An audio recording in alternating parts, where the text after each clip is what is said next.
अस्सलाम वालेकुम, मैं हूं शजा नियाज़ी। सुनो राउंड अप में आपको खुशामदीद। नाजरीन, मुल्क में आईनी और सियासी बहरान शिद्दत इख्तियार करता हुआ दिखाई दे रहा है। रियासत के आईनी इदारे एक दूसरे के मद्दे मुकाबिल दिखाई दे रहे हैं।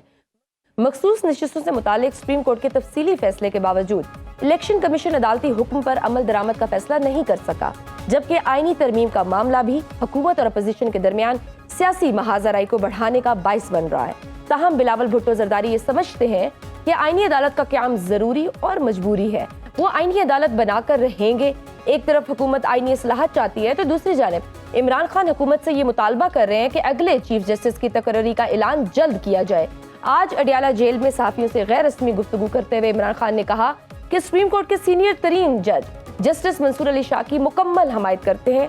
आईनी अदालत का मकसद सुप्रीम कोर्ट के चीफ जस्टिस की पावर को खत्म करना है। सुप्रीम कोर्ट में कल से जो हो रहा है सबको पता चल गया है कि ये क्या कर रहे हैं। ये सब गैंग ऑफ 3 को तौसीह देने के लिए किया जा रहा है। मुल्क का बेड़ा गर्क तो इन्होंने कर लिया, अब सुप्रीम कोर्ट को भी तबाह कर रहे हैं। इमरान खान के मुताबिक गैंग ऑफ 3 की तौसीह की वजह से सारा मुल्क दाव पर लगा हुआ है। यहाँ सारे फैसले लिखे हुए आते हैं और जजेस आकर सुना देते हैं। ये चाहते हैं कि सुप्रीम कोर्ट और हाई कोर्ट के जजेस भी ताबे हो जाएं। हाई कोर्ट के जजेस पर दबाव डाला जा रहा है। इलेक्शन फ्रॉड को कवर करने के लिए इनको अपने जजेस चाहिए। 8 फरवरी के इंतखाबात को पूरी दुनिया ने फ्रॉड इलेक्शन कहा। इमरान खान ने यह भी कहा कि हमें कोई भी जलसा नहीं करने दिया जा रहा। गर्मियों का जलसा भी क्या कभी 6 बजे खत्म होता है? सारी कौम को पता है कि क्या हो रहा है। बानी पीटीआई ने कहा कि अगर रावलपिंडी में जलसे की इजाजत ना दी गई तो एहतजाज करेंगे। एक तरफ इमरान खान रावलपिंडी में जलसे की इजाजत मांग रहे हैं तो दूसरी जानिब मरियम नवाज ने वज़ीर आला खैबर पख्तूनख्वा पर तनकीद करते हुए कहा कि पंजाब कायदे और कानून के तहत चलता है। पंजाब की सरहद में आकर कानून तोड़ोगे तो मुंह तोड़ जवाब मिलेगा। मरियम नवाज के मुताबिक जलसे का वक्त 6 बजे तय हुआ था। उन्होंने खिलाफ वर्जी की, मोटरवे पर रॉन्ग वे पर गाड़ियों का काफिला लेकर चल पड़े और लाखों लोगों की जानों को खतरे में डाला और कानून तोड़े। वजीर आला केपी के पर तनकीद करते हुए मरियम नवाज ने यह भी कहा कि तुम्हारे सूबे के अवाम रुल रहे हैं, आप ऐश इशरत में पड़े हो। आज यहाँ जलसा है, कल वहाँ जलसा है, जलसे करते रहोगे तो काम कब करोगे। मरियम नवाज ने यह भी कहा है कि मुझ पर जुमले कसते हो, जू मानी जुमले बोलते हैं। वजीर आला की इस तरह के जुमले बोलोगे तो वो कौम को क्या दर्स दे रहे हैं। वजीर आला हो, दूसरे सूबे पर हमला आवर हो, लश्कर लेकर आ जाए और खुद AK-47 हवा में लहराए और गाड़ी के शीशे तोड़ दे तो उससे अवाम को क्या दर्स दे रहे हैं। मरियम नवाज का यह भी कहना है कि आज एक सफीर ने नवाज शरीफ से सियासी इंतशार पर सवाल किया, जिस पर नवाज शरीफ ने उन्हें जवाब दिया कि सियासी इंतशार हमारे लिए नया नहीं। अब सवाल यह है कि क्या मौजूदा सियासी इंतशार इस हुकूमत के वजूद के लिए खतरा है। सवाल यह है कि क्या हुकूमत को नई चीज तकर्री का ऐलान कर देना चाहिए। सवाल तो ये भी अहम है कि आईनी अदालत के क़याम का मुतालबा सियासी जरूरत है या कौमी मफाद का तकाजा है। इस सब पर बात करने के लिए हमें ज्वाइन किया सीनियर एनालिस्ट इरशाद भट्टी साहब। सर, आपके वक्त का बहुत शुक्रिया। सर, बिलावल भुट्टो इस वक्त आईनी अदालत के हवाले से बहुत दलाइल दे रहे हैं। आईनी अदालत के क़याम का एजेंडा सियासी जरूरत है या कौमी मफाद का तकाजा है? पहले तो किसी दिन बिलावल भुट्टो को बुला के पूछें कि आईनी अदालत में क्या क्या होगा। यकीनन उन्हें पता नहीं होगा। अल्हम्दुलिल्लाह लगता है, ऐसा लग रहा है इस्लामाबाद में लंगर गप है कि बिलावल भुट्टो के जिम्मे लगा है आईनी अदालत का पैकेज मंजूर करवाना। और अगर वो पैकेज मंजूर करवा गए तो हो सकता है शहबाज शरीफ फारिग हो जाएं तो बिलावल भुट्टो आ जाएं वजीर आज़म। तो एक ये लंगर गप है इस्लामाबाद की। दूसरी बात यह है कि ये कौमी मफाद इस आईनी अदालत में कहाँ आ गया। ये तो एक सुप्रीम कोर्ट के ऊपर अदालत बनाना चाहते हैं जिसमें कंप्रोमाइज जजेस लाना चाहते हैं, सियासी जजेस लाना चाहते हैं, मनपसंद के जजेस लाना चाहते हैं और फिर इनकी बातों से लगता है कि काजी फायजीसा को वहाँ ऊपर बिठाना चाहते हैं। सुप्रीम कोर्ट को क्रिमिनल और सिविल मुकदमों तक महदूद रखना चाहते हैं और ये आज़ाद अदलिया पर हमला है। डायरेक्ट आज़ाद अदलिया ख़त्म करना चाहते हैं क्योंकि अदलिया से अब जस्टिस मंसूर अली शाह आ रहे हैं, काजी फायजीसा जा रहे हैं, तो इनको लग रहा है कि शायद इलेक्शन ऑडिट ना हो जाए, शायद इमरान खान के बाकी मुकदमों में से रिलीफ मिल जाए या शायद हम अपनी मनपसंद के फैसले ना ले सकें। तो उसके लिए आज़ाद अदलिया पर हमला किया जा रहा है और ये आइन के बुनियादी स्ट्रक्चर को तबाह कर रहे हैं। और डेंजरस बात यह है कि इसमें ये पीपल्स पार्टी, मुस्लिम लीग नून, ये इस वक्त मुकम्मल तौर पर शामिल हैं और वो सही कह रहे हैं इमरान खान कि एजेंडा बड़ा तवील है और एजेंडा बड़ा वाज़े है। सही है, बिलावल भुट्टो को ये टास्क मिला है कि आईनी तरमीम को मंजूर करवाएं। क्या बिलावल भुट्टो में इतनी कैपेसिटी है कि वो मौलाना साहब को कन्विंस कर सकें, कोई पॉलिटिकल कंसेंसस ड्रॉ कर सके? देखें, बिलावल भुट्टो में तो इतनी कैपेसिटी है कि उसको पता है कि चीनी उगती है, या जब बारिश आता है तो पानी ज़्यादा आता है, या फिर वो क्या होते हैं कि कांपे टांग जाती हैं। पीछे कौन है बिलावल भुट्टो के? उनके वालिद मोहतरम। उनके वालिद मोहतरम का नाम क्या है? आसिफ अली जरदारी। सारी उम्र आसिफ अली जरदारी साहब ने यही किया है। और आसिफ अली जरदारी साहब के पास पता है कि उनको पता है कि मौलाना साहब को क्या क्या चाहिए। अभी तक तो मौलाना साहब वो एक असूली सियासत पर खड़े हैं, लेकिन हमारी ना सियासत असूली है ना हमारे सियासतदान असूली हैं। तो भावताओ है, मौलाना भावताओ के न्यूटन है, और जो आसिफ अली जरदारी हैं वो भावताओ के अरस्तू हैं। तो दोनों मिल बैठेंगे, अगर कोई दरमियान की बात निकल आई तो कौन सा मुल्क, कौन सा मफाद, कौन सी अदलिया, कौन सी पार्लियामेंट, कौन सी जमहूरियत, ये सारे अपने ज़ाती मफादात के चक्कर हैं। और जाहिर है जब अगर वो पूरे हो गए ठीक है, ना हुए तो असूली मौक़िफ़ जारी रहेगा। अच्छा सही है, मखसूस नशिस्तों के हवाले से सुप्रीम कोर्ट का बड़ा तफसीली फैसला हमारे सामने आया, लेकिन इलेक्शन कमीशन का आज तकरीबन 7वां इजलास था, लेकिन वो फैसला नहीं कर पा रहे। क्या ये इतना मुश्किल है, कंफ्यूज है कि हम स्पीकर कौमी असम्बली का फैसला माने या फिर सुप्रीम कोर्ट का फैसला माने? क्या प्रॉब्लम क्या है? जब वो कहते हैं ना, नीयत बद मंजिल खोटी, जब नीयतें ख़राब हों, जब एजेंडे कुछ और हों, जब आपने तबाह बर्बाद करना हो इस मुल्क को और इस मुल्क के इदारों को और इस मुल्क के सिस्टम को, तो फिर तो जितना लंबा कर लो, वो पानी बिच मधानी, या वो है ना, वो आप जितनी लस्सी में पानी डालते जाए वो उतनी होती जाएगी। अंदाज़ा करें इन लोगों का। इस इलेक्शन कमीशन को तो खैर छोड़ दें, सिकंदर सुल्तान राजा को छोड़ दें, इन मेंबरान को छोड़ दें। वो बुल्ले शाह ने कहा था ना, बुल्ले आसा मरना नहीं, गोर पिया कोई और। इनको तो लगता है कि शायद चीफ इलेक्शन कमिश्नर साहब को लगता है कि एक्सटेंशन शायद मिल जाएगी, जिसके लिए कोशिश हो रही है आईनी पैकेज में, या मैं और कंटिन्यू करूंगा। पता नहीं इनको इस ओहदे में क्या पड़ लगा हुआ है कि इन्होंने सारे सब कुछ ही मलियामेट कर दिया है। उनकी, मैं अपनी इज्जत की बात तो नहीं करता, मेरे लिए एज ए ह्यूमन बीइंग काबिल एहतराम है, as a chief election commissioner हो सकता है मुझे उनसे शदीद इख्तलाफ हो, लेकिन अपनी इज्जत, अपने इदारे की इज्जत, अपने इस मुल्क की इज्जत, जो काम कर रहे हैं उसकी इज्जत कहीं भी नहीं रहने दी। क्या और चाहिए था?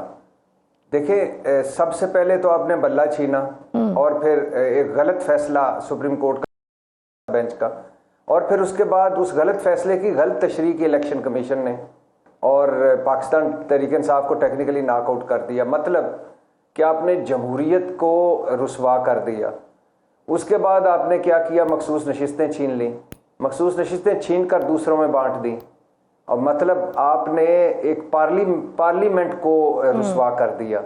उसके बाद आपने क्या किया? उसके बाद आपने ये किया कि सुप्रीम कोर्ट का पहला फैसला आता है, मुख्तसर फैसला, उसके बाद सुप्रीम कोर्ट का वजाहती आर्डर आता है 4 सफाती, उसके बाद सुप्रीम कोर्ट का 70 सफाती तफसीली फैसला आता है। और मैं जस्टिस मंसूर अली शाह का फैसला आप पढ़िएगा, ऐसा फैसला मैंने नहीं देखा जिसमें कोई ऐसी चीज़ नहीं है जिस पर उन्होंने बात ना की हो, लेकिन उस फैसले को भी नहीं माना। इसका मतलब आपने अदलिया को और अदलिया की आप हुक्म नहीं मान रहे और अदलिया की इज्जत को रुसवा करने की कोशिश कर रहे हैं।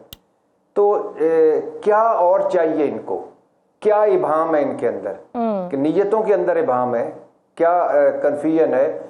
ये वो इलेक्शन कमीशन है जिसने 4 एक्चुअली इबाम ये है ना कि पार्लियामेंट ने, वो कहते हैं, हुकूमत कहते हैं कि एक इलेक्शन एक्ट के हवाले से कानून साजी की है, जिसकी वजह से वो कह रहे हैं कि ये जो सुप्रीम कोर्ट का फैसला है वो गैर मुअस्सर हो गया है। आप कभी ऐसा सोच सकती हैं कि एक एक्ट में तरमीम से मुल्क की सबसे बड़ी अदालत का फैसला गैर मुअस्सर हो सकता है? हम तो नहीं सोच सकते ना, अब हुकूमत इस तरह की चीजें लेकर आ जाती है कोई ना कोई।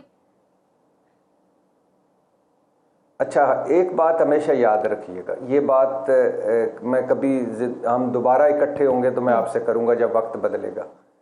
जो जो कुछ भी ये हुकूमत कर रही है वो कुछ इसको भुगतना पड़ेगा। इस खैर हाउस ऑफ शरीफ की तो मुझे लगता है आखिरी बारी है, उनको तो छोड़ दीजिए, लेकिन जो भी ये इनमें से बाकी रह जाएगा और जब ये दूसरे इक़्तिदार में आएंगे, खा वो 3 से 6 का जलसा हो, यानी 3 से 6 जलसा करो और करो कूड़ा गाह पर या मवेशी मंडी में करो, खा सजाएं हों, खा जाली झूठे मुकदमे हों, खा बात बेडरूमों में आकर गिरफ्तारियां हों, चादर चार दीवारी की पामाली हो, सिंबल छीनना हो, मखसूस नशिस्तें छीननी हो, पार्लियामेंट को सुप्रीम कोर्ट से लड़ाना हो, सुप्रीम कोर्ट के हुक्म ना मानने हो, जो जो कुछ भी ये कर रहे हैं ये इनको भरना पड़ेगा। अब आप मुझे बताइए कि सुप्रीम कोर्ट का जब फैसला आता है, क्या आप समिति आइन में कोई एक शिक बता दीजिए कि जो कहती हो, या इलेक्शन एक्ट की कोई एक शिक बता दीजिए जो कहती हो कि ये जो मैंडेट था पाकिस्तान तहरीक इंसाफ का, ये आप बांट सकते हैं मौलाना साहब की जमात में, पीपल्स पार्टी को, मुस्लिम लीग नून को। नहीं बांट सकते आप, बिल्कुल। और आप सुप्रीम कोर्ट ने वाज़े तौर पे कहा है कि हमारे फैसले की इलेक्शन कमीशन ने गलत तशरीह की, और हाँ, पाकिस्तान और प्रॉब्लम जहां से शुरू हुआ एग्जैक्टली रजिस्टर्ड सियासी, पाकिस्तान तहरीक इंसाफ रजिस्टर्ड सियासी जमात है, बैरिस्टर गौर उसके चेयरमैन हैं, ये इलेक्शन कमीशन साहब बहादुर आपने भी तस्लीम किया, ये सुप्रीम कोर्ट कह रही है। और सुप्रीम कोर्ट कह रही है कि हमारे पास पाकिस्तान तहरीक इंसाफ की दरखास्त मौजूद, ये 70 सफाती में वो जो एक बयानिया बनाते हैं ना, गई सुन्नी इत्तेहाद कौंसिल, मिल गया रिलीफ पीटीआई को, वो कहते हैं हमारे पास दरखास्त मौजूद थी, लेकिन इसके बावजूद भी दरखास्त ना होती तो ब्रॉडर पिक्चर में हम टेक्निकल चीज़ों से बालातर होकर यह फैसला कर रहे थे। जब पाकिस्तान तहरीक इंसाफ का ये मैंडेट है, पाकिस्तान तहरीक इंसाफ मौजूद थी, इलेक्शन कमीशन ने गलत फैसले की गलत तशरीह की, तो फिर इसमें इबहाम क्या है? ये किसकी नशिस्तें हैं? अगर आप जमहूरी तरीके से देखें, इखलाकी तरीके से देखें, आम अपने असूली तरीके से देखें, पार्लिमानी तरीके से देखें, तो किसकी नशिस्तें हैं? लेकिन चूंकि नीयत खराब है, इनको पता है, इन्होंने पहला अगर सुप्रीम कोर्ट का फैसला आया तो इन्होंने इलेक्शन एक्ट में तरमीम कर दी, और उस फैसले में जो वजाती आर्डर है उसमें ये लिखा हुआ था 4 सफाती वजाती आर्डर में कि बाद में होने वाले एक्ट में तब्दीली हमारे फैसले पर असरअंदाज नहीं होगी, हाँ। लेकिन नहीं माना। उसके बाद जब ये तफसीली फैसला आया तो अयाज सादिक ने खत लिख दिया कि ये तो हमारी फैसले है चीजें। तो वो अगर आप देखें, सुप्रीम कोर्ट के पास कोई बंदूक तो है नहीं, तोप तो है नहीं, टैंक तो है नहीं, सुप्रीम कोर्ट के पास कोई फोर्स तो है नहीं, सुप्रीम कोर्ट के पास कोई नहीं, तो वो तो एक इखलाकी कुव्वत है। उसने आके अपने फैसले मनवाने, सुप्रीम कोर्ट के फैसले को मानना क्या हर किसी की अपनी सवाबदीद तो नहीं है ना, वो तो everyone has to follow that. अच्छा, एक और भी बात है कि हम माजी की गलतियों से बट सब सीखते नहीं है। अगर कानूनी तकाबली जायजा लें तो उसमें आप देखें कि माजी में अगर हम पीटीआई के दौर में जाए तो ऐवान सदर को जो है ऑर्डिनेंस फैक्ट्री कहा गया था, और पार्लियामेंट जो थी वो गैर फाल थी। अब हम देखें तो अभी भी ऐसे ही हुआ है कि पार्लियामेंट के होते हुए, जहां ये पार्लियामेंट की बालादस्ती की बात कर रहे हैं, यहाँ सदर साहब ने एक ऑर्डिनेंस दे दिया और प्रैक्टिस एंड प्रोसीजर एक्ट के हवाले से जो उन्होंने तरमीम कर दी और उसकी कमेटी की तश्कील 9 की। ये हम अपनी गलतियों से कब सीखेंगे? नहीं सीखेंगे अल्लाह के फजल से, क्योंकि अभी हम वो हमारे ऊपर जो बैठे हुए वो बोने हैं, वो बड़ी कुर्सियों पे छोटे लोग बैठे हुए हैं जिनके माशाल्लाह इतना भी दिमाग नहीं कि कोई गलती नहीं कर लें। अच्छा, मजे की बात है, एक ही गलती करी जा रहे हैं, एक जगह से ही, वो नहीं वो सिख वाला के केले का छिलके वाला कि आज फिर फिसलना पवेगा। तो ये वो लोग हैं कि ये इनको कोई समझ ही नहीं है कसम से। हादसात की पैदावार है, इत्तफाकात की पैदावार है, कोई जेन्युइन तरीके से आया नहीं है। और अल्लाह के फजल से अब हम मरीम नवाज साहबा और बिलावल भुट्टो के साथ रहनुमा लगाते हैं, और बाकी नीचे तो छोड़ ही दीजिए जो लीडर बने हुए हैं।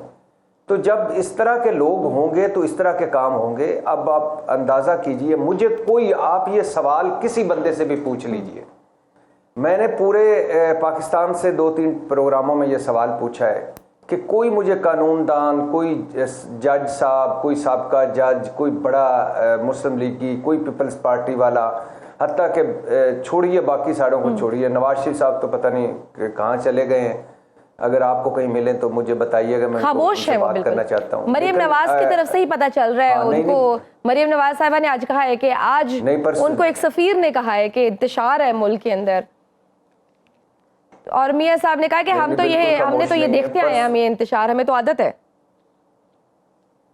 नहीं अल्हम्दुलिल्लाह, क्योंकि उनकी वजह से इंतशार रहा है तो वो देखते ही आए थे, उन्होंने इंतशार पैदा किए रखा है करसे तक।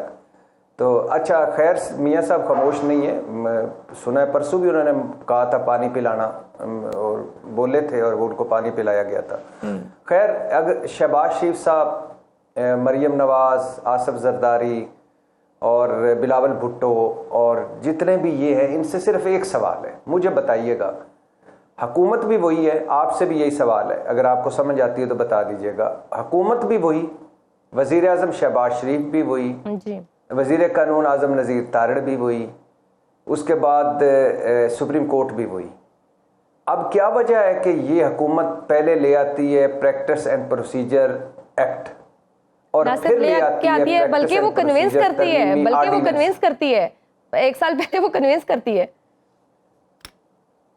चलो कन्विंस को तो छोड़ दीजिए, वो तो छोड़ दी, लेकिन मुझे सिर्फ वजह बता दीजिए, क्या वजह है? हुकूमत भी वो, या तो ना हुकूमत बदल गई हो तो उनको पता चला हो कि पिछली ने गलत ले आया, कोई ऑर्डिनेंस या एक्ट ले आया, वजीर आजम बदल गए हो तो उनको पता चला हो। आजम नज़ीर तारड़ मेरे इलाके के हैं, लव यू सर, आपने जो काम कर रहे हैं वो तो मैं भी नहीं कर सका, लेकिन चलो अच्छा, तो वो खैर आजम नज़ीर तारड़ बदल गए हों, सुप्रीम कोर्ट बदल गई हो। अब मैं बताता हूं कि आपको कि इसकी वजह क्या। वैसे तो ये सवाल है किसी से भी, हर मुस्लिम लीगी और हर पीपल्स पार्टी वाले से ये सवाल देकर वो कोई भी टीवी जो है ना वो ब्लैक एंड वाइट 14 इंच का जीत सकता है। अब मुझे बताएं कि यही सारे, एक कंपनी थी प्रैक्टिस एंड प्रोसीजर एक्ट आ गया, यही सारे लोग थे, प्रैक्टिस एंड प्रोसीजर तरमीमी ऑर्डिनेंस आ गया, वजह अपने कानून में तरमीम क्यों करनी पड़ी? तो इसकी वजह यह है कि पहले थे उमर अता बंदयाल, उस वक्त उमर अता बंदयाल का वन मैन शो, आज खुद नोटिस लेना उनका जो चीफ जस्टिस का इख्तियार था, बेंच बनाना, केस मुकर्रर करना बुरा लग रहा था। उस वक्त काजी फायज ईसा साहब को शामिल करना था उस कमेटी में, क्योंकि वो सीनियर तरीन जज थे, वो टॉप 3 में थे, तो उनको शामिल करना था इसमें कमेटी में, और उमर अता बंदयाल का वन मैन शो बुरा था। काजी फायज ईसा जब आए, क्योंकि उस वक्त जमहूरियत लानी थी, फिर जमहूरियत पड़ गई गले में, क्योंकि मंसूर अली शाह साहब और मुनीब अख्तर साहब 2-3 मामलों पर इन्होंने ये इकट्ठे हुए और उस कमेटी में काजी फायज ईसा अकलियत में चले गए, लिहाजा अब उस जमहूरियत बुरी लग गई। तो जब वही बात है ना सर, अपनी जरूरतों और अपनी मफादात के लिए कानून साजी बनाते करते और आगे और सुन लीजिए, आगे माशाल्लाह एक और जो होने जा रहा है। अब ये भला क्यों आया ये तरमीमी ऑर्डिनेंस? क्योंकि इसके बाद है 63A का केस लग गया है और वो काजी साहब ने अपने बेंच में लगा लिया है, और वो खैर से उसका जो उमर अता बंदयाल का फैसला टर्न डाउन होगा, और फिर अल्हम्दुलिल्लाह जिस तरह तायात नायली ने रंगे हाथों पकड़े जाओ, लुट मार करो तो 5 साल वास्ते असम्बली तो बाहर तो फिर आ जाओ। तो अब ये है कि इसमें भी ये होगा कि अगर आपने वोट खिलाफ दे दी अपनी पार्टी के, तो एक आपकी मेंबरशिप खत्म होगी, फिर आप दोबारा आ सकते हैं। बिल्कुल, लेकिन तो सर जस्टिस मंसूर अली शाह ने तो खैर खत्म होगा, खत लिख के वाज़े तौर पर कह दिया कि वो इस नई कमेटी का हिस्सा नहीं बनेंगे जब तक ये दोबारा से फैसला रिपीट नहीं होता। नाजरीन, वक्त है छोटी सी ब्रेक का, देखते रहिए सुनो राउंडअप। वेलकम बैक टू सुनो राउंडअप। आगे बढ़ते हैं, इमरान खान साहब भी तो कहते हैं कि अगले चीफ जस्टिस की तकर्री का ऐलान किया जाए। सो क्या PTI को अभी भी ये खौफ है कि चीफ जस्टिस मंसूर अली शाह अगले चीफ जस्टिस नहीं होंगे? कोई कंफ्यूजन है? ये मुतालबा कितना जरूरी है इस वक्त? अगर आप काजी फायज ईसा को देखें, जिनका नोटिफिकेशन 3 महीने पहले हो गया था, तो फिर तो हो जाना चाहिए था अब तक। लेकिन अब मुझे लगता है कि ये खदशा तो नहीं रहा कि मंसूर अली शाह चीफ जस्टिस नहीं बनेंगे, लेकिन ये खदशा ज़रूर है कि एक सुप्रीम कोर्ट के ऊपर आईनी अदालत बना दी जाएगी और सुप्रीम कोर्ट सिर्फ क्रिमिनल और सिविल मुकदमे सुनेगी। देखिए 3 एफर्ट्स हुई। पहली एफर्ट थी कि काजी फायज ईसा को एक्सटेंशन दे दी जाए, ये हुकूमत का ख्याल था, तो उस पर रोला पड़ गया। फिर था कि सारों को नवाजा जाए, जिसमें काजी फायज ईसा साहब भी शामिल हों, उनको भी एक्सटेंशन मिल जाए, मतलब जजेस रिटायरमेंट की उम्र बढ़ा दी जाए। और फिर तीसरा बाकायदा आया, उन्होंने कहा कि छोड़े यार ये चक्कर, जज लगाएंगे भी हम, जज की मॉनिटरिंग भी हम करेंगे, तबादले भी हम करेंगे और चीफ जस्टिस भी हम बनाएंगे और एक ऊपर अदालत बनाएंगे जिसमें हम अपने मनपसंद के जज बिठाएंगे। तो ये वो आईनी पैकेज था और अपने मनपसंद फैसले करवाएंगे। ठीक, 25 अक्टूबर से पहले, जेन में रखिएगा आखिरी बात, 25 अक्टूबर से पहले एक तो 63A टर्न डाउन होगा इसका फैसला उमर बंदयाल साहब का, दूसरा 25 अक्टूबर से पहले हुकूमत एक सीरियस एफर्ट करेगी आईनी तरमीम या कुछ भी करने के लिए, क्योंकि और उसमें नाकाम होती है कामयाब होती है एक अलहदा बात है, और डिपेंड करता है मौलाना साहब पे, क्योंकि मौलाना साहब के सेनेट में फिर भी लोग चाहिए होंगे। तो अगर मौलाना साहब नहीं मानते तो हुकूमत कोशिश करेगी हॉर्स ट्रेडिंग के जरिए या लोटा क्रेसी के जरिए, क्योंकि 63A उस वक्त तक खत्म हो चुका होगा। ठीक, अच्छा, तहरीक इंसाफ ने भी अपनी एक ऑल्टरनेटिव स्ट्रेटजी अपनाई है जलसों की। वो अब कह रहे हैं कि हम रावलपिंडी और लाहौर में जलसा करेंगे, जबकि दूसरी तरफ मरीम नवाज साहिबा ने आज फैसलाबाद में एक तकरीब में खिताब करते हुए उन्होंने कहा कि वज़ीर आला KP के अली अमीन गंडापुर को वार्निंग दी है कि पंजाब में अगर कानून तोड़ेंगे तो उनको मुंह तोड़ जवाब मिलेगा। देखिए बात यह है कि एक जलसे, लेकिन सर वज़ीर आला को क्या ज़ेब देता है कि वो इस तरह से जो वो कर रहे थे, किस तरह से असला लेकर और बसों के शीशे तोड़े और फिर जिस तरह की जबान इस्तेमाल करते हैं। ज़ेब देता, ज़बान का तो बिल्कुल भी नहीं देता, लेकिन हमने तो पहले उसकी मुखालफत की थी, यानी उनको कहा था कि ऐसी ज़बान नहीं इस्तेमाल करनी चाहिए, लेकिन उनके मुकाबले में अच्छा एक तरफ से ख़वातीन कार्ड खेला गया, जो अली अमीन गंडापुर ने बदजुबानी की अपने जलसे में, जो उनको नहीं करनी चाहिए थी, उसको खातून कार्ड खेला गया, औरत कार्ड खेला गया। मार्ज़त चाहता हूँ ये लफ्ज़ मैं अलन बोलता नहीं हूँ, लेकिन उसके बाद मुस्लिम लीगी ख़वातीन ने ऐसी ज़ुबान इस्तेमाल की अली अमीन गंडापुर के खिलाफ कि शर्म आ गई। ऐसे ट्रेंड चलाए एक्स पर, ट्विटर पर, ऐसी चीज़ें, ऐसे प्रेस कॉन्फ्रेंसें की। अब मुझे समझ नहीं आती, अज़मा गिलानी को कोई काम नहीं इसके अलावा, वो जलसा हो रहा है, एक बकर मंडी में आपने जगह दे दी है, लाहौर से बाहर दे दी है, कदम कदम पर रुकावट खड़ी कर दी है, लोग पैदल फिर रहे हैं बेचारे, मारे फिर रहे हैं झाड़ियों में। सीएम को कह रहे हैं कि उनको कोई काम नहीं है जलसे के अलावा, आवाम के लिए कोई काम करें, उनको रिलीफ करें। खैबर पख्तूनख्वा में कितने बुरे हालात हैं, आवाम को सहूलियात दें। आप कह रहे हैं कि उज़्मा साहिबा को कोई काम नहीं है। नहीं, अली अमीन गंडापुर को तो वो कह रहे हैं ना कि कोई काम नहीं, तो चलो हम उनकी बात मान लेते हैं। तो थोड़ा की ख्याल है, अपना की ख्याल है, यानी एक दिन में तीसरी प्रेस कॉन्फ्रेंस एक मरतबा होती है, यकीनन कुछ चीज़ें उठी होंगी फिर याद आ गई होंगी। तो मुझे समझ नहीं आती कि 6 प्रेस कॉन्फ्रेंसें बकर मंडी के जलसे पे, भाई ये सारा कुछ आपको भुगतना पड़ेगा। आपने हर 10 कदम के बाद एक रुकावट रखी हुई थी, आपने नाके, पुलिस के नाके, रुकावट, ऊपर से मार धाड़, ऊपर से पकड़ धकड़, ऊपर से सारा कुछ और ऊपर से झूठ, क्या हमने किया? कुछ नहीं। खैर ये तो छोड़िए, इस वक्त पाकिस्तान तहरीक इंसाफ को मुझे नहीं लगता, मेरा ख्याल है, जो वो मुझसे ज़्यादा अक्लमंद लोग हैं, ज़ाहिर इमरान खान बेहतर जान सकते हैं, और पाकिस्तान तहरीक इंसाफ, ये वक्त नहीं है जलसों का।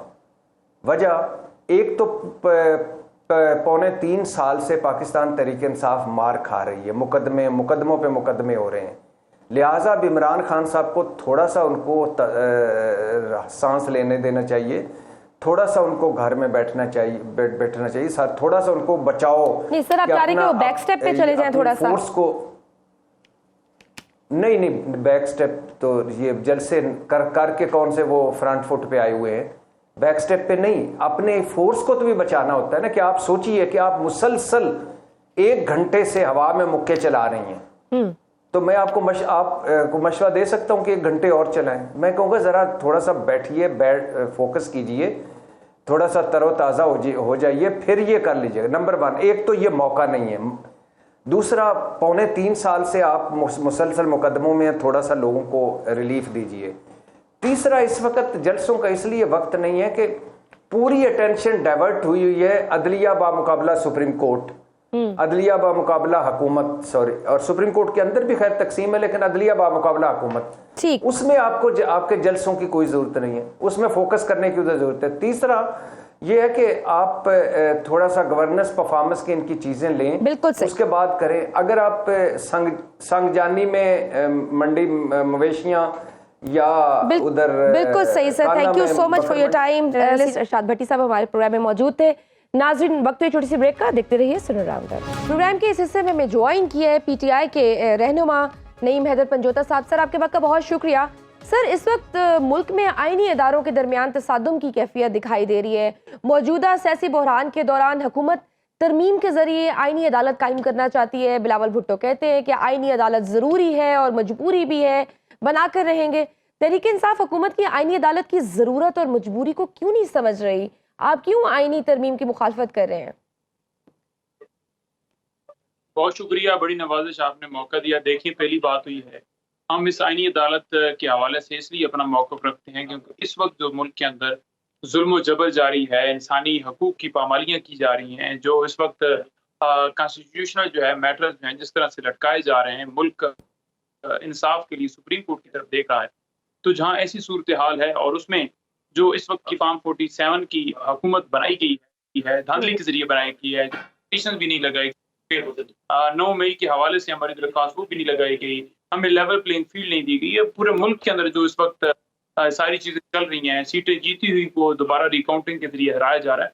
तो ऐसी सारी सूरत हाल के अंदर के पहले ही सुप्रीम कोर्ट के अंदर मुसलसल जो इंसाफ देने से कासर रहे हैं और उन्होंने इंसाफ नहीं दिया इस कौम को।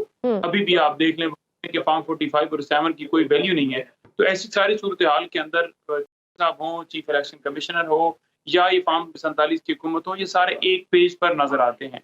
और ये आईनी तरमीम चाहते हैं, वो लोग आईनी तरमीम चाहते हैं जिनको अवाम ने मैंडेट ही नहीं दिया। और उस आईनी तरमीम के जरिए ये सुप्रीम कोर्ट के ऊपर ऐसी अदालत बनाना चाहते हैं जहाँ पर ये चाहते हैं कि वो अदालत जो है उसका सरबराह जो है वो वज़ीर आज़म लगाए, यानी शहबाज शरीफ लगाए, और फिर जो बाकी जजेस हों वो चीफ जस्टिस जो शहबाज शरीफ लगाएगा, बाकी जो सारे हैं वो भी यानी कि शहबाज शरीफ की मर्जी के एक दूसरे के साथ मिल बैठ कर बातचीत कर और वो सारे डिसाइड करके लगाए जाए। अब आप यहाँ पर ये देखें, यहाँ पर इलेक्शन कमीशन है वो चाहता है कि रिटायर्ड जजेस जो हैं वो तैनात की जाएं, ट्राइब्यूनल्स में रिटायर्ड जजेस होने चाहिए। इलेक्शन पिटीशन जो है इलेक्शन मैटर्स होने, वो क्यों ऐसा चाहते हैं? वो इसलिए चाहते हैं कि जो डाका डाला गया उसे पर्दा ना उठाया जाए। वो इसलिए चाहते हैं, धांधली हुई है उसके ऊपर कोई फार्म 45 फार्म 47 जो है जज वो मांगेगा तो वो तो ठीक नहीं है, तो लिहाजा अपनी मर्जी का एक तनख्वाह के ऊपर एक ऐसा बंदा अंगेज किया जाए जहां वो अपनी मर्जी के मुताबिक केसेस को चला सकें। इसी तरह से सुप्रीम कोर्ट में भी आईनी अदालत बनाकर वहां भी चाहते हैं कि ऐसे तनख्वाह के ऊपर बंदे लाए जाएं जिनसे अपनी मर्जी के मुताबिक केसेस चलवाए जाएं, जो ना सुनवाना हो वो ना सुनवाएं।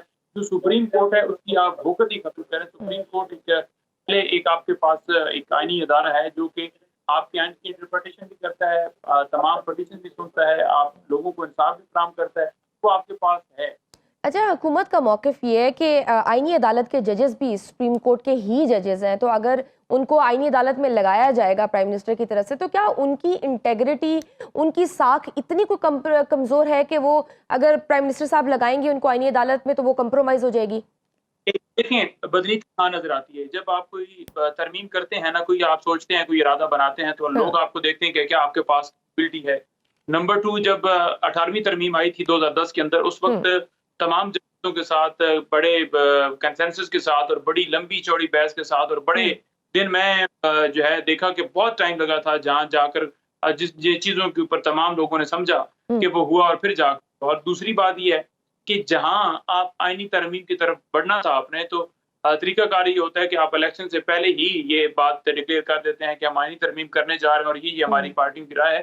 आप आवाम को बताते हैं। यहाँ पर आवाम ने आपको मैंडेट नहीं दिया, आप चोरी के जरिए आकर बैठ गए और ऐसी अदालत बनाना चाहते हैं जो सुप्रीम कोर्ट के पैरेलल नहीं बल्कि सुप्रीम कोर्ट के ऊपर लग जाए, यानी कि जितने मुकदमात हैं मुल्क के अंदर, ये इलेक्शन धांधली ये वो, किसी के को अगवा किया जाता है, छापा मारा जाता है, गिरफ्तारी की जाती है, 184 की जितनी फंडामेंटल राइट्स के हवाले से कॉन्स्टिट्यूशन को मैटर, वो सारी की सारी जो है वहां पर सुनाई देगी। और वहां कौन बैठे होंगे? जो वजीर आजम वहां पर उनको मुंतखब करेंगे, जो शहबाज शरीफ की मर्जी होगी वो वहां पर जज केस सुनेगा। तो क्या जो शहबाज शरीफ की हुकूमत या मरीम है, ये तो पहले ही हमारे खिलाफ कार्रवाइयाँ कर रहे हैं और जलसे की इजाजत नहीं है, मुकदमात बनाना, सारा कुछ करना। तो वहाँ जज भी अगर इनकी अपनी मर्जी की होगा तो पूरा सिस्टम ही हाईजैक हो गया कि वो अदलिया भी चली गई, जहाँ से जो एक इंडिपेंडेंट इदारा है, जहाँ पर वो ये नहीं है कि वो हुकूमत के ताबे है, बल्कि वो एक इंडिपेंडेंट है, लोगों को वो इंसाफ देना है, पीपल्स पार्टी को, नून लीग को या कोई। यहाँ पर तो सिर्फ जो है वो फैसले जो है वो नून लीग के फिर हक में आएंगे या पीपल्स पार्टी के हक में, क्योंकि ये अदालत तो बनानी ही वो जा रहे हैं। और सेकंड बात ये है कि ये बदनीति इस तरह से भी नजर आती है कि आप डिस्ट्रिक्ट जुडिशरी के अंदर देख लें, क्या वहां तादाद बढ़ाई की आप लोगों के मैटर्स तो डिस्ट्रिक्ट जुडिशरी में लगते हैं, किसी का कत्ल का मुकदमा हो, कोई फैमिली मैटर हो, मजबूरी क्या है इनकी ऐसी कि इस पे वो बस जोर लगा रहे हैं, पूरी मुमकिन कोशिश कर रहे हैं कि किसी तरह से ये हो जाए। मैं वही गुजारिश कर रहा हूँ ना कि ये पीपल्स पार्टी है ना, अगर आप देखें तो पीपल्स पार्टी वही ये बिलावल थे जिनके नाना ने वो बात करते थे कि जनाब उन्होंने आइन जो है वो बनाया और सारा किया, और आज देख लें कि पहले उनके ऊपर प्रेशर है, उन्होंने कहा जी कि हुकूमत ये कर रही है, हमें तो पता नहीं है। जब उन्होंने देखा कि थोड़ा रिलैक्स हो गया तो अब दोबारा आ गए कि हम आईनी अदालत बना रहे हैं। ये खुद इस गड्ढे में खुद गिरेंगे, लेकिन उस गिरने से पहले हम पूरी कोशिश करेंगे कि इस मुल्क को बचाया जाए, जितनी हमसे कोशिश हो सके। हम इतवार हफ्ते को भी इसलिए एहतजाज करने जा रहे हैं और नेक्स्ट वीक भी हमारा एहतजाज है, और वकला जो हैं वो खास तौर पर जो है वो सुप्रीम कोर्ट के सामने आए, जुम्मे को एहतजाज करें और पाकिस्तान तरीके तो आपका प्रिंसिपल स्टैंड है कि आईनी अदालतें बननी ही नहीं चाहिए, या सिर्फ आपको ये है कि अभी इस वक्त में जो जिस टाइमिंग्स में ये फैसला लिया जा रहा है वो बदनीयती पे है शुमार, इस वजह से नहीं बननी चाहिए, या आपका प्रिंसिपल स्टैंड है कि बननी ही नहीं चाहिए? मैं कहता हूँ कि बिल्कुल बननी ही नहीं चाहिए। और 2006 में जो खान साहब ने बात की थी, उस वक्त मुशर्रफ साहब जो हैं वो पीसीयू के तहत लोगों के जजेस के हलफ ले रहे थे, और उस वक्त की सूरत हाल थी उसके मुताबिक उस वक्त बनाना जरूरी था, और वो खान साहब ने उसके मुताबिक कहा। उसके बाद तो 18वीं तरमीम आ गई 2010 में। अच्छा, 2006 में जब खान साहब उस वक्त वजीर आजम नहीं थे, ना ही कोई करीब खान साहब कोई हुकूमत थी कि उन्होंने कहना था कि मेरी मर्जी के मुताबिक आईनी अदालत का सरबराह हो। यहाँ पर तो आईनी अदालत एक तो बनाई जा रही है जहां पर जरूरत नहीं है, और सेकंड ये है कि फिर उसके अंदर जो प्रोसेस सारा अडॉप्ट किया जा रहा है वो वाज़ेह तौर पर इंडिपेंडेंस ऑफ जुडिशरी के बिल्कुल खिलाफ है। आप एक वजीर आजम जो है वो एक जज को बिठाएगा तो फिर वो तो सारे जो हैं जितने भी रिटायर जजेस होंगे या रिटायर होने वाले होंगे वो इस लाइन में बैठे होंगे कि हम फैसले भी उस मुताबिक ही दें जो मौजूदा हुकूमत है, ताकि हमें वहाँ आईनी अदालत का सरबराह लगाना है। बल्कि मैं तो ये समझूंगा कि लोग फिर कोशिश यही करेंगे कि उस आईनी अदालत की सरबराह लगा जाए, बजाय ये कि दूसरी तरफ जो है वो जलील धक्के लिए जाए। वहां पर तो केस फैमिली की आने, किसी के तलाक का आ गया, किसी की शादी का मसला आ गया, फिर उससे सुप्रीम कोर्ट के पास तो कोई चीज रह ही नहीं थी। अच्छा, मखसूस नशिस्तों से मुतालिक पहले मुख्तसर फैसला आया, फिर वज़ाहत जारी हुई, अब 70 सफ़ात पर मुश्तमिल तफसीली फैसला भी जारी हो चुका है, मगर इसके बावजूद इलेक्शन कमीशन फैसले पर अमल दरामद के हवाले से फैसला नहीं कर सका। अगर इलेक्शन कमीशन फैसले पर अमल दरामद नहीं करता तो क्या आईनी इदारे के खिलाफ तौहीन अदालत की कोई कार्रवाई हो सकती है? देखें, बिल्कुल सुप्रीम कोर्ट के पास इख्तियार है, और सुप्रीम कोर्ट ने हमने फैसले के ऊपर इम्प्लीमेंटेशन करवानी है, और सुप्रीम कोर्ट ने यूं ही शॉर्ट ऑर्डर दिया उसके बाद इन्हें इम्प्लीमेंटेशन कर देना चाहिए था। हम देख रहे हैं कि 6-7वां इजलास जो है वो चल रहा है, और उसमें भी अभी यही मोवम देखा जा रहा है कि किसी न किसी तरीके से इसको फैसले को लटकाया जाए। तो क्यों इसको जो है वो नहीं किया जा रहा, कि किस वजह से उसके ऊपर इम्प्लीमेंटेशन नहीं की जा रही?